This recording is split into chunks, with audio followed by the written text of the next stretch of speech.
Di balik kebangkitan Arsenal dalam era Mikel Arteta, ada satu nama yang menjadi jantung permainan sekaligus pemimpin muda, Martin de Gaard. Dari bocah ajaib Norwegia yang sempat terjebak dalam bayang-bayang Real Madrid, hingga kini menjelma sebagai kapten The Gunners, perjalanan de Gaard adalah kisah tentang bakat, keteguhan, dan pembuktian. Namun, absennya sang maestro menimbulkan pertanyaan besar.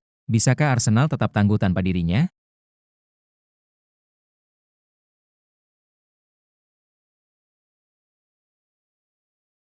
Martin de Gaard lahir pada 17 Desember 1998 di Drammen, Norwegia. Sejak kecil, bakat sepak bolanya sudah mencuri perhatian. Pada usia 15 tahun, ia menembus tim utama Strømsgodset dan menjadi pemain termuda yang tampil di Eliteserien, liga tertinggi Norwegia.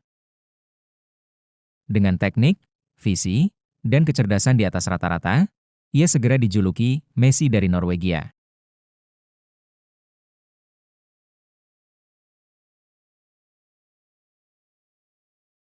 Pada Januari 2015, Real Madrid merekrut De Gaard dengan biaya sekitar 4 juta euro. Di usia 16 tahun, ia sudah berlatih bersama Cristiano Ronaldo dan Luka Modric. Namun, persaingan di lini tengah Madrid membuatnya sulit mendapat menit bermain. Karirnya kemudian ditempa melalui serangkaian masa pinjaman.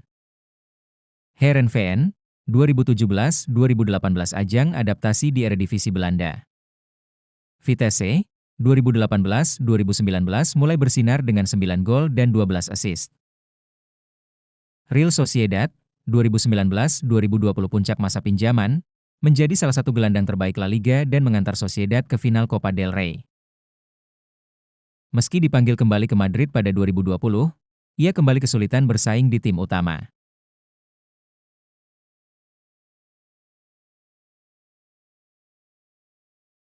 Januari 2021 menjadi titik balik ketika De Gaard dipinjamkan ke Arsenal.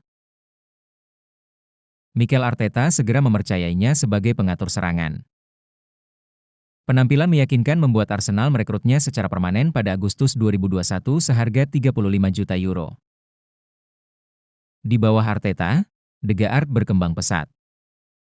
Ia bukan hanya kreator serangan, tetapi juga kapten tim sejak 2022-2023, menggantikan Pierre-Emerick Aubameyang. Pada musim itu, ia mencetak 15 gol dan 7 assist di Premier League, kontribusi yang membawa Arsenal bersaing ketat dengan Manchester City dalam perebutan gelar liga. De Gaard kini dikenal sebagai salah satu gelandang terbaik di Premier League, pemimpin muda yang menjadi simbol proyek jangka panjang Arsenal.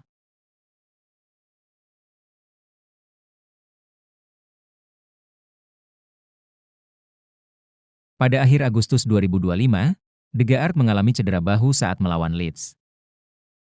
Hasil pemeriksaan menunjukkan cedera tersebut tidak serius. Ia sempat absen dari latihan, tetapi diperkirakan segera kembali. Bahkan, ia tetap masuk skuad Norwegia untuk laga internasional, sinyal bahwa pemulihannya berjalan positif. Namun, keterlibatannya melawan Liverpool masih diragukan. Arsenal dan Arteta akan menunggu hingga menit-menit terakhir sebelum mengambil keputusan.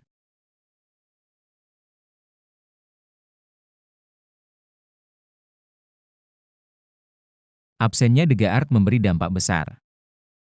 Data menunjukkan, tingkat kemenangan turun dari sekitar 66% saat ia bermain menjadi hanya 48-55 saat absen. Produktivitas serangan berkurang, dengan rata-rata gol per laga menurun dari 2-1 menjadi 1-6-1-7. Kreativitas hilang, XG, expected goals, jumlah peluang, dan keberhasilan umpan terobosan menurun drastis. Selain sisi teknis, Arsenal juga kehilangan kepemimpinan emosional.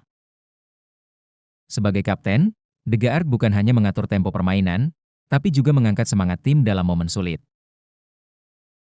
Tanpanya, tim kerap terlihat kehilangan arah. Arteta mencoba menutup celah ini dengan rotasi pemain seperti Kai Havertz, Mikel Merino, atau memainkan sistem lebih pragmatis. Namun, gaya Arsenal jelas berubah. Dari dominasi bola dan kreativitas tinggi menjadi pendekatan lebih bertahan dan reaktif.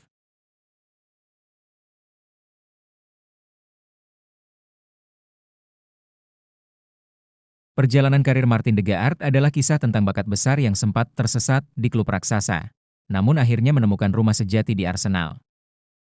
Dari bocah ajaib Norwegia, ia kini menjelma menjadi kapten dan jantung permainan The Gunners. Meski cedera bahu yang dialaminya saat ini tidak serius, absensinya tetap terasa berat. Arsenal tanpa De Gaard adalah tim yang kehilangan ide, ritme, dan pemimpin. Karena itu, kembalinya sang maestro bukan hanya ditunggu fans, tapi juga menjadi kunci apakah Arsenal bisa menjaga ambisi besar mereka musim ini. Terima kasih sudah menonton. Jangan lupa like, share, komen dan subscribe.